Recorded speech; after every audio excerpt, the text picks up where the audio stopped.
讲到台湾籍货轮飞鸿轮载起伫咧高雄港外海爆炸导火，这船顶有12名船员，其中有3个受伤。这3个伤者当中呢，有2个是较严重，先由空勤直升机送病院，也那其他10个是等待海巡舰艇来急救。患者意识是清楚，不过伊的身躯顶呢有7%到30%不等的烧烫伤笔迹，等咧病院治疗。也那这爆炸导火原因，佫需要调查。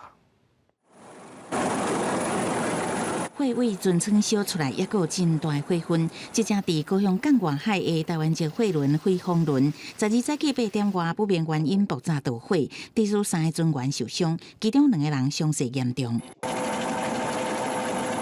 空勤总队直升机赶到现场，把伤势严重的2个人吊挂就医，好甲载人到院前意识清醒，无生命危险。左前背的体表面积7%的1到2度的烧烫伤。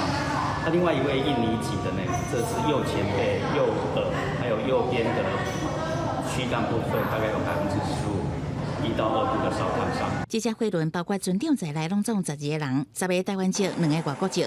去救援的海巡署表示，2个伤者吊挂了后，货轮有个倒起来现象，所以船长决定放弃船。海巡舰船抵达现场后，货轮火势虽一度控制扑灭，但9时许又再度复燃。考量全体船员安全。 货轮船长决定弃船。船顶出来的10个人由海巡舰艇全部救援，靠完了后，甲最后一个伤者送医。院方表示，伤者双手面这部位差不多30%烧烫伤，意识清醒，救治了后会带入去烧烫伤中心。若是货轮导火原因，要搁做调查查清楚。记者综合报道。